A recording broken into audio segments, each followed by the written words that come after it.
Bonjour à tous. Aujourd'hui, je vais pas vous parler d'un réalisateur, mais plutôt d'un duo de réalisateurs. Daniel Scheinert et Daniel Kwan, plus connus sous le nom des Daniels. Installez-vous confortablement, prenez des petits gâteaux, prenez une petite boisson fraîche. Je vous souhaite un bon visionnage.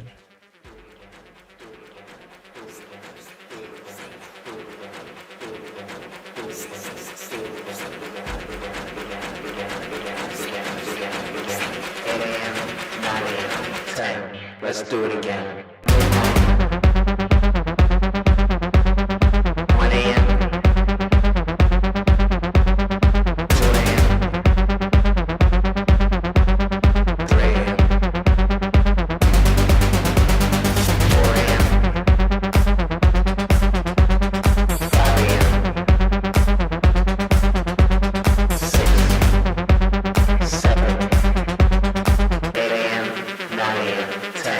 Let's do it again.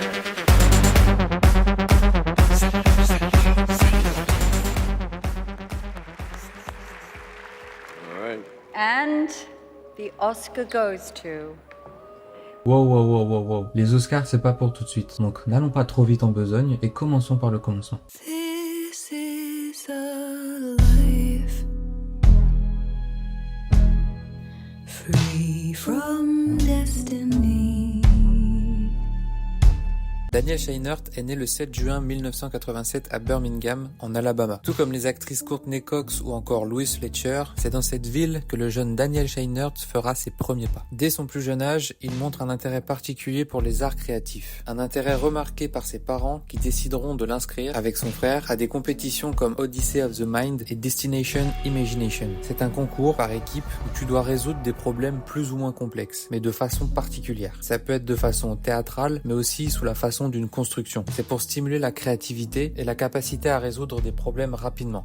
C'est un peu comme les concours d'éloquence ou les concours d'intelligence, donc c'est un truc international, sauf en France, évidemment. Après le lycée, Daniel Scheinert réalise 2 courts-métrages, I'm Nostalgic en 2007 et Trust en 2008. Il n'y a pas grand chose à dire dessus, si ce n'est que peut-être pour Trust, on sent un début de quelque chose, un début de ce que sera le style plus tard des Daniels.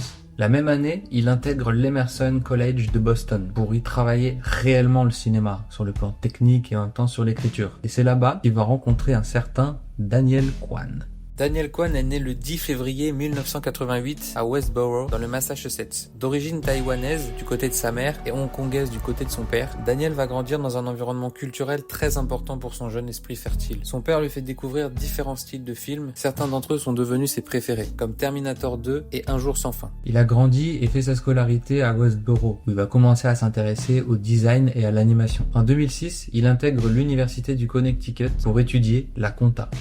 Bon, très rapidement, il se rend compte que c'est absolument pas fait pour lui et que son truc à lui, c'est le cinéma. Il intègre donc l'Emerson College. Il se spécialise dans l'animation et dans la narration d'animation. Et c'est en 2009 qu'il réalise son premier court-métrage, Balance, un court-métrage d'animation. Yes, everything. I think everything is in it together. Like, if one thing gets thrown off balance, then it throws something else off balance, and it sets up some sort of chain reaction. Everything is connected. I don't know. I feel like maybe at the beginning of time everything was in balance, and then something came and screwed it up, like Big Bang or God, and now history has just been everything trying to bring itself back into its own form of balance. I guess. Est-ce que vous croyez en l'existence des âmes sœurs? Pas seulement sur le plan sentimental ou spirituel, mais de façon générale. Concrètement, le concept de l'âme sœur désigne une personne avec laquelle on ressent une connexion profonde, presque prédestinée, qui dépasse les simples affinités émotionnelles ou intellectuelles. Exemple avec Stan Lee et Jack Kirby, les créateurs des comics Marvel, ou Astérix et Obélix, Laurel et Hardy, ou encore les studios A24 et l'Académie des Oscars. Ce sont des duos qui sont faits pour travailler ensemble. Et en 2009, lorsque Daniel Scheinert et Daniel Kwan se rencontrent enfin, voilà ce que ça donne. Hey. Wanna push me? Okay.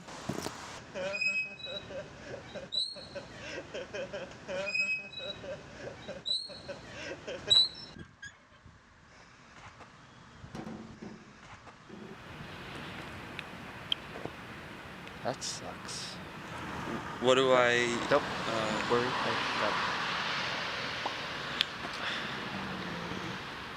I'm scared.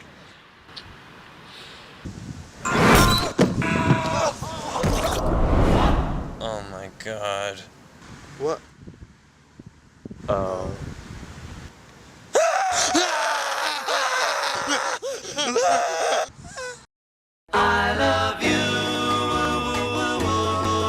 C'est simple, efficace et c'est ce que j'aime. La même année, ils vont sortir leur deuxième court-métrage, Tides of the Earth, qui se trouve dans la même veine que Swinger. What's up? Sail much lately? Nah, not lately. Why not? I don't have a boat. You're being a baby. What? No? You're being a big I'm not stupid being a baby. I don't have a No, boat. That's not the problem, dude. That's just your projection, dude. What the projection? You don't Yeah. know anything. The only boat you need, you've got. It's in here. You got a boat in there, dude. You got a boat in there.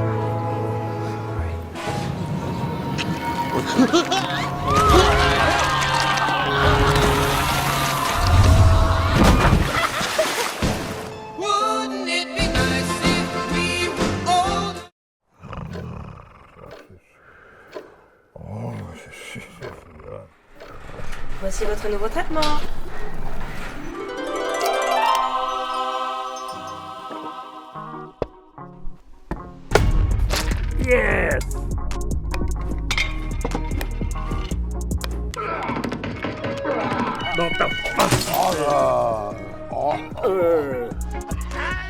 Blitz, un coup de boost à chaque instant.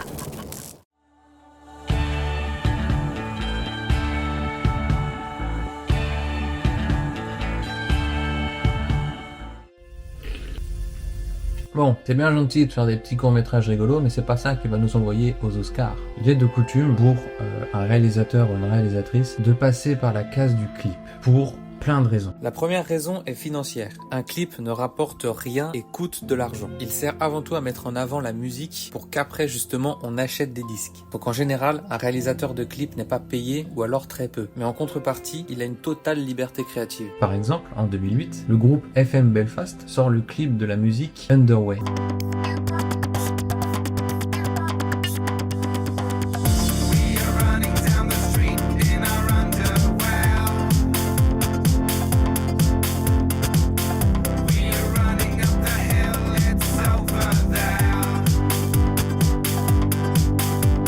C'est particulier. Je sais pas s'il y a une volonté artistique dans leur clip. Moi, je serais plutôt d'avis de dire qu'ils ont fait avec les moyens du bord. Et pourquoi pas, après tout. En 2010, Daniel Scheinert envoie un message au FM Belfast pour leur proposer de faire un clip de leur son Underwear gratuitement.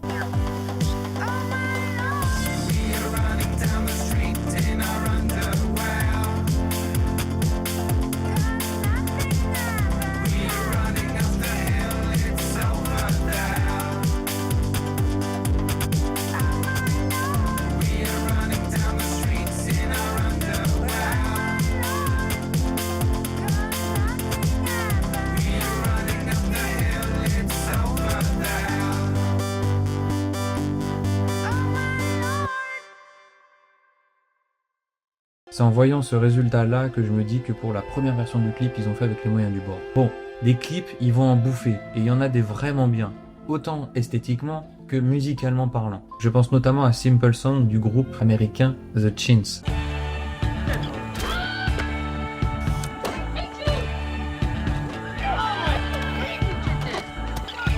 Well, this is just a simple song to say what you done. I told you about all those fears. Be strong. P.S. The wrecking crew arrives 2 p.m. And you feel like an ocean made warm by the sun.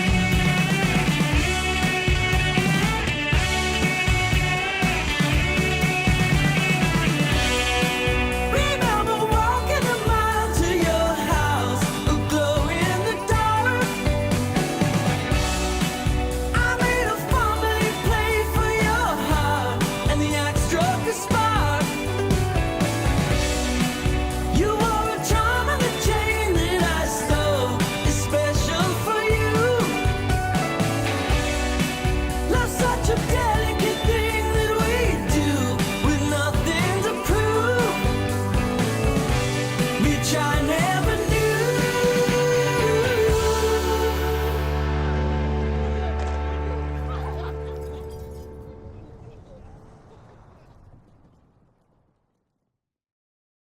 C'est une façon originale d'explorer les relations parfois toxiques dans les familles. Il y a aussi Tongues de Joy Webb qui reconsidère le concept de la chasse de façon brillante et hilarante. Pour la petite anecdote, j'ai joué pendant très longtemps à FIFA 15 et cette musique Tongues était présente dans la BO du jeu. Et je l'ai entendu énormément de fois avant de découvrir le clip en faisant cette vidéo. Donc j'ai eu un espèce de choc mental et peut-être que vous allez l'avoir vous aussi.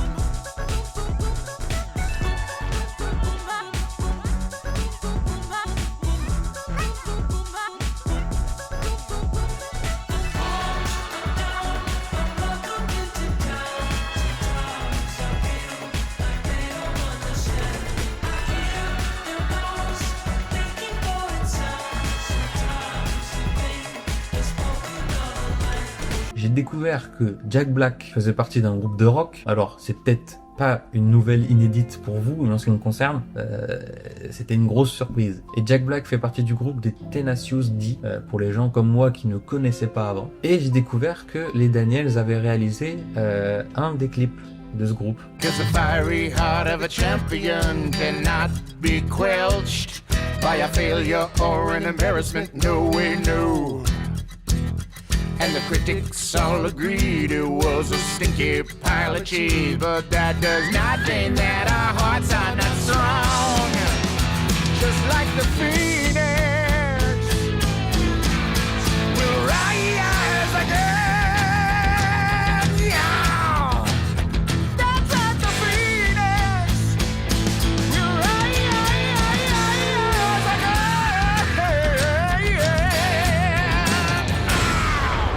En parallèle des clips, ils vont aussi réaliser d'autres courts-métrages et des épisodes de séries pour Adult Swim. Pour ceux qui connaissent pas Adult Swim, à part pour Rick et Morty, c'est une chaîne de télé américaine qui propose aux cinéastes une totale liberté créative. C'est l'équivalent de A24, mais pour la télé. Généralement, les programmes les plus barrés sont diffusés la nuit, pour ne pas choquer la sensibilité. Si vous regardez les vidéos de Feldup, vous voyez très bien de quoi je parle. Broum shakalaka! Ça paraît très raciste comme ça, hein. C'est le nom d'un des courts-métrages qu'ils ont réalisé justement pour Adult Swim. Alors, j'ai essayé de trouver des traductions à peu près littérales de ce que ça veut dire. Et soit ça veut dire « tu veux faire cette chose avec ton club encore ?» Ok. Ou alors « on doit aussi raser dans l'arrêt ?» J'ai pas plus d'explications que ça. Mais il y a une autre traduction, et apparemment ça voudrait dire « celui-là ». Et ça fait beaucoup plus de sens avec le court-métrage une fois qu'on l'a vu. Et ce court-métrage, c'est le résultat de ce qui arrive quand on donne des moyens à des réalisateurs comme les Daniels. L'exploration de l'absurde, et ça donne quelque chose de drôle et de dérangeant. Ils ont aussi fait de très courts-métrages, notamment le court-métrage Happy Holidays. Et dans ce film, ils imaginent que les cadeaux de Noël sont vivants. Et pas vivants en mode Toy Story où c'est mignon et rigolo. Non. Vivants dans le sens où c'est des êtres vivants. Et comme c'est des cadeaux, bah faut les ouvrir à un moment. Et c'est brillant parce que ça montre à quel point ils sont capables d'aller loin sur un format aussi court.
Et dans le même registre, il y a aussi My Best Friend's Wedding. Et pareil, c'est simple et c'est génial et regardez. Thought I'd find you here. I'm not nervous, you know? I'm sweating so much, and I had to get some air. Yeah, but do you love her? Yes, I love her. Well, then if you love her, then you have no reason to be freaking out. These things always work out. You know that.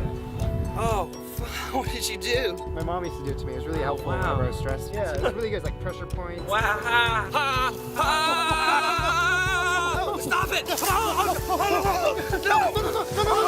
I'm gonna fix this! I'm gonna die! I think you're right. Give Sarah my valve. This is all my fault. No! I can take you to her. If I don't make it, tell her my vows. Sarah, if I die today, it's still the happiest day of my life. I'm not nervous anymore. Vous avez capté le style des Daniels. Du burlesque, du comique et de l'absurde, tout ça pour provoquer de la gêne chez le spectateur. Ils poussent toujours les choses au maximum pour voir où ça peut aller. En gros, ils pourraient mettre en scène un cadavre qui pète, que ça aurait quand même du sens et de la profondeur. Quoi qu'il en soit, leur travail finit par payer. En 2015, nos deux réalisateurs vont rencontrer le chemin d'un artiste français pas très connu, pour qui ils vont réaliser un clip qui n'a pas fait tant de bruit que ça. Turn down for what? Turn down for what? Ce clip, c'est pas juste de la danse. La musique possède littéralement les personnages. Ça commence avec un gars qui danse tellement fort qu'il explose le plafond et finit par contaminer tout un immeuble. Chaque étage devient un niveau de chaos et ça monte en intensité jusqu'à la fin. Quand je disais que les clips, c'est le moyen pour les réalisateurs et réalisatrices de tester leurs idées, c'était pas des conneries. Et ce clip-là en fait partie. Les idées présentes dans ce clip-là, on va les retrouver dans un autre projet un peu plus tard. Au-delà de ça, il y a aussi le travail de mise en scène. Le cadrage, les transitions ou encore les effets visuels, mais surtout les effets pratiques. C'est un peu un moyen pour les Daniels de montrer à Hollywood et de manière générale à l'industrie qu'ils sont là, qu'ils existent et qu'ils en ont rien à faire des règles habituelles régies par Hollywood. La même année, ils vont sortir un court-métrage, Interesting Gold.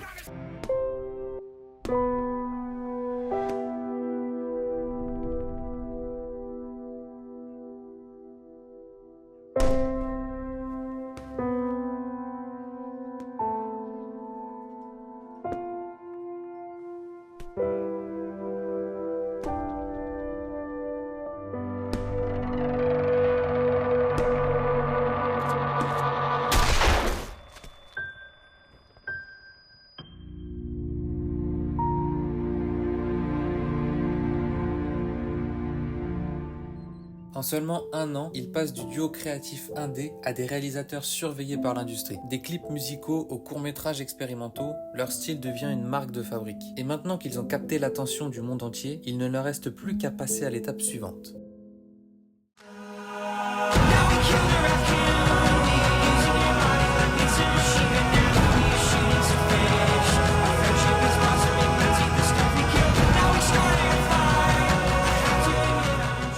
En 2016, le duo présente son premier long métrage, Swiss Army Man. Porté par Paul Dano et Daniel Radcliffe, le film raconte l'histoire de Hank, un homme désespéré et échoué sur une plage qui, au moment d'en finir avec la vie, fait la rencontre du cadavre de Manny.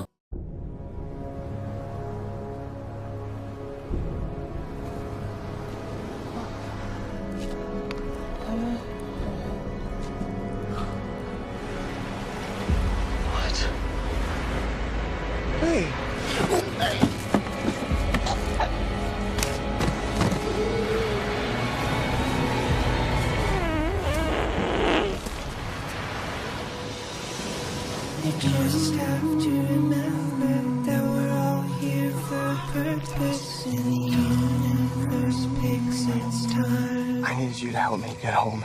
Okay, buddy? Okay, buddy.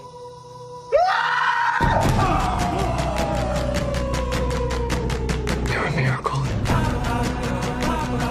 Or I'm just hallucinating from starvation.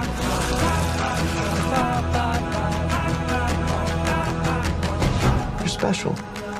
Who's special?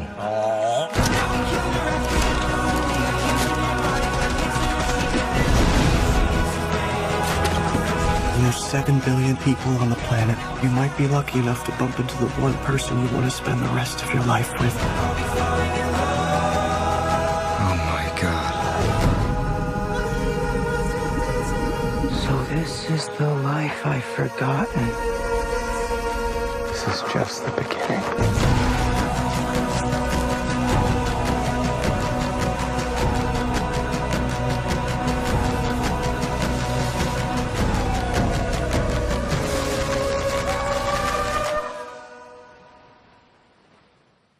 Hank est un personnage marginalisé, c'est-à-dire quelqu'un qui n'arrive pas à s'intégrer dans la société dans laquelle il se trouve. N'ayant plus d'espoir de vivre heureux dans un monde qui le rejette, Hank décide de mettre fin à ses jours. Dans sa tentative, il trouve Manny, ou du moins son cadavre. Tous les deux travaillent main dans la main pour aider Hank à sortir de son naufrage. À travers leur relation, le film explore la solitude moderne et le besoin d'être entouré par d'autres personnes. Hank tente désespérément de retourner dans un environnement qui n'a jamais voulu de lui, sans faire attention qu'il a trouvé dans le personnage de Manny un ami qui accepte ses différences et ne le juge pas. Et Daniel explore ce thème de l'acceptation de soi à travers l'absurde et le surréalisme, comme toujours. Le personnage de Manny est un cadavre-outil multifonction. Il n'y a pas de problème que Manny ne puisse résoudre. Couper du bois, se déplacer sur l'eau, lancer des projectiles, c'est un véritable ami, qui pète tout le temps et qui est guidé par son pénis. Cette mise en scène du personnage de Manny, déjà explorée dans le clip de DJ Snake, va dégoûter Hank. Mais c'est une façon pour Manny de le mettre en confiance. L'air de dire, j'ai pas honte de péter et d'avoir une érection devant toi, alors tu peux être toi-même avec moi.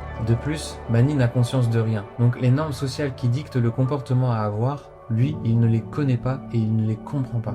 Lors de sa projection à Sundance, où le film remporte le prix du meilleur film, les réactions sont logiques face aux propos du film. Les gens qui ont un balai dans le cul quittent la salle et les autres, suffisamment ouverts d'esprit, restent.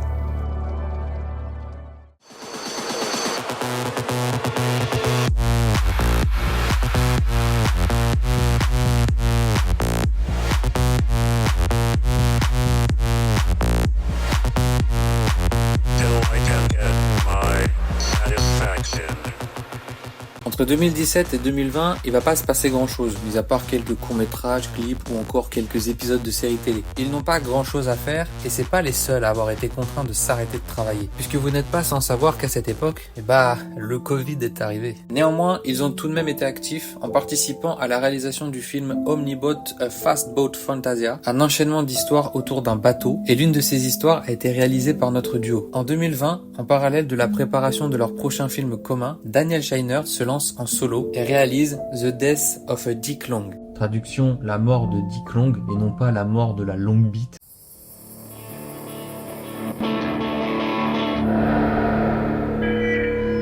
Hey, you motherfuckers wanna get weird?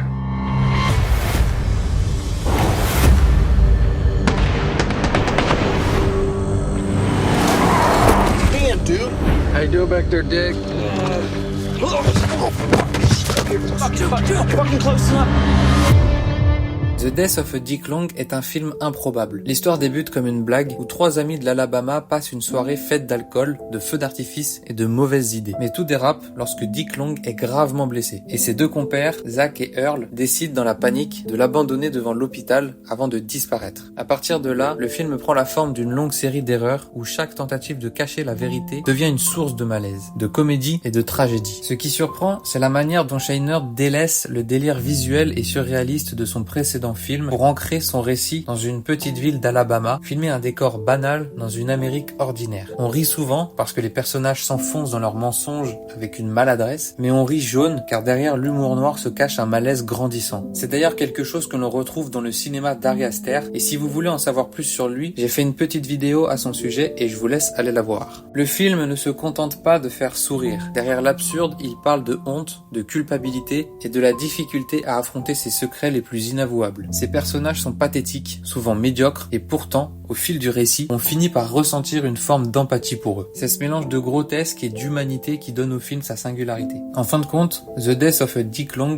est une œuvre hybride. Entre comédie noire et drame rural, un ovni qui confirme le goût des Daniels pour l'étrange, ici décliné par Scheinert dans une vision plus réaliste, mais toujours profondément dérangeante et mémorable. Are you joking?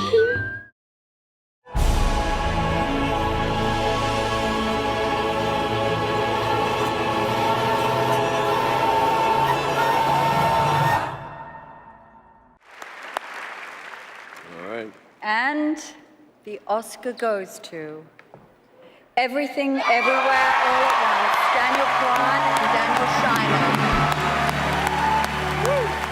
Known collectively as the Daniels, Daniel Kwan and Daniel Scheinert met while studying at Emerson College in Boston. Nous y voilà enfin. Everything, Everywhere, All at Once. Un film qui part d'un banal rendez-vous fiscal pour plonger au plein cœur du multivers. Evelyn Wang, femme sino-américaine dépassée par une vie qui s'effondre, se retrouve catapultée dans des réalités parallèles folles. Le film est un mélange de tous les genres. Science-fiction, comédie, arts martiaux, drame familial. On plonge dans un chaos organisé avec des transitions folles, des effets visuels qui claquent et un rythme inarrêtable. Pourtant, ce qui marque, c'est le cœur. Et le cœur de ce film, c'est Michelle Yeoh. Elle incarne Evelyn avec une émotion et une force incroyables. Certains le jugent trop excessif, surchargé d'informations et voulant raconter tout en même temps. Ils ont peut-être raison. Après tout, c'est dans le titre. Everything, Everywhere, All at Once, traduction, tout, partout, tout à la fois. Mais malgré des avis qui peuvent diverger, le film est entré dans l'histoire. 11 nominations aux Oscars, 7 Oscars remportés dont celui du meilleur film, meilleur réalisateur, meilleure actrice, meilleur scénario et meilleur montage. Ce qui en fait un record pour un film indépendant. Finalement, Everything, Everywhere, All at Once est bien plus qu'un film. C'est une ode à l'amour, à la famille et à l'identité. C'est aussi une manière pour Daniel Kwan de partager sa culture avec le reste du monde en parlant des relations familiales dans la société asiatique, une chose qui n'est pas souvent abordée et qui n'est pas souvent abordable dans le cinéma en général. Madame Wang. Madame Wang. Madame Wang, vous êtes avec nous? Vous avez toute mon attention. Vous voyez seulement ici un tas de chiffres et de paperasses ennuyeuses. Moi, j'y vois une histoire. Et ça ne s'annonce pas bien. Ça ne s'annonce pas bien du tout.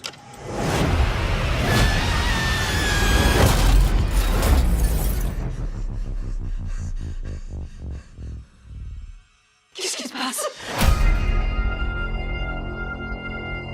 Evelyn, je ne suis pas ton mari. Je suis une version de lui dans un autre univers. Et je suis ici parce qu'on a besoin de toi, Evelyn. Je suis très occupée aujourd'hui. J'ai pas le temps pour ces bêtises. Dans le multivers, j'ai vu des milliers d'Evelyn avant toi. Tu peux accéder à leur mémoire, leurs émotions et même leurs aptitudes. Une puissante force maléfique a commencé à propager le chaos à travers le multivers. Cette Evelyn n'est pas n'importe qui. Il se pourrait bien que ce soit notre seule chance de sortir d'ici en vie. N'oblige pas à me battre avec toi. Je suis très douée. Evelyn, tu mens.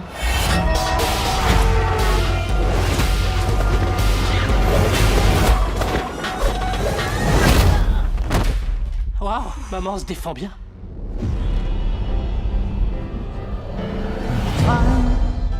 He's waiting in the wings. L'univers He speaks of senseless things. est tellement plus vaste que tu ne le crois.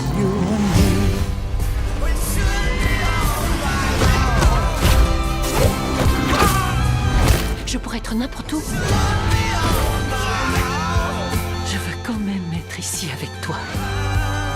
Mais rien ne peut être plus important que la destinée d'absolument chaque monde qui compose notre multivers infini. Il n'y a aucune chance que ce soit moi, l'Evelyn, que vous essayez de trouver.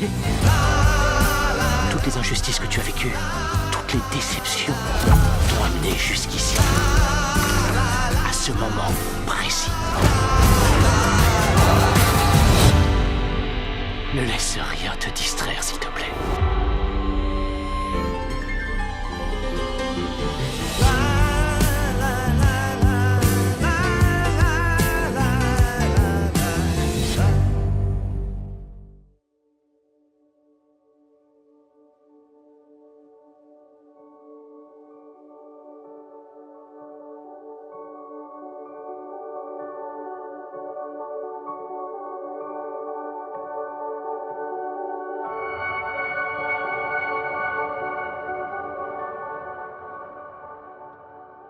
Après le succès d'Everything Everywhere All at Once, Les Daniels reviennent avec des projets télévisés, en réalisant notamment l'épisode 4 de la série Star Wars Skeleton Crew, où l'on suit un groupe d'enfants qui explorent une planète inconnue. Les réalisateurs y apportent leurs pattes singulières, en réduisant le nombre de batailles spatiales, en ajoutant un peu plus d'humanité et d'émotion, et en mettant en avant la fragilité et la complicité des personnages. Pour eux, le tournage ressemblait à une colonie de vacances intergalactique, un cadre idéal pour retrouver l'énergie créative de leur début. Ils travaillent actuellement sur la série Mason, produite par A24 et commandée par Showtime. La série est décrite comme une comédie surréaliste. Créée et interprétée par Nathan Min, Mason raconte l'histoire d'un homme réservé qui cherche à trouver sa place dans un monde trop bruyant. Les Daniels réalisent le pilote et en assurent la production exécutive aux côtés de leurs collaborateurs de longue date Jonathan Wong et de l'acteur Steven Yeun. Si j'ai choisi de vous parler des Daniels aujourd'hui, c'est pas uniquement parce qu'ils font partie de mes réals préférés. Parce que selon moi, ils représentent le plus ce que veut dire faire du cinéma. Pas parce qu'ils font des choses absurdes ou drôles, mais parce qu'ils vont au bout de leurs idées. Ils ont pas peur de se planter et ils se foutent de savoir si les gens vont aimer ou pas. Dans leurs films ou dans leurs courts-métrages, ils vont essayer de partager des choses. La solitude comme la honte ou tout simplement les relations familiales. Le tout en assumant et en respectant leur style jusqu'au bout.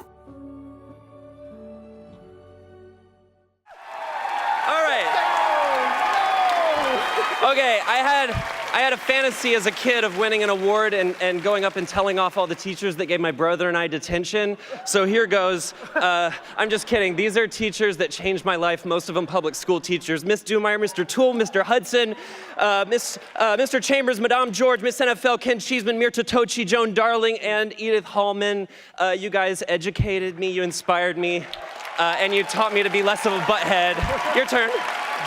All right, my fast spiel. I never thought of myself as a screenwriter or a storyteller. I never thought I was good enough. I have self-esteem problems. I have to thank all the people. Yes. Thank you. Oh, God, guys. My imposter syndrome is at an all-time high. I need to thank the people who made me the storyteller that I am, starting with my mom, who protected me as a child, protected the inner storyteller. My mom is sitting here somewhere. I don't know where she is.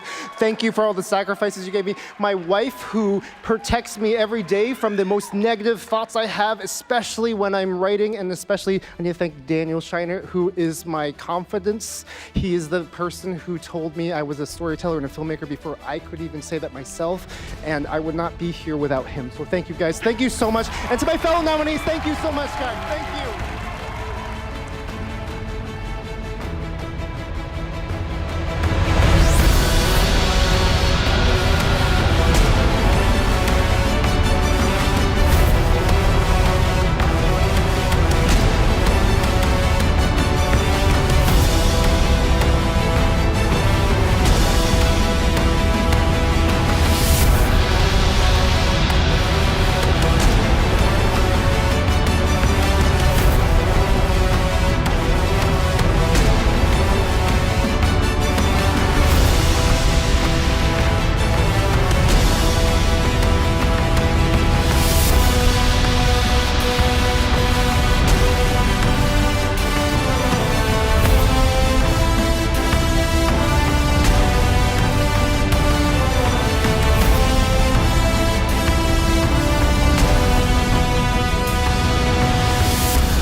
Merci d'avoir vu cette vidéo. Au revoir.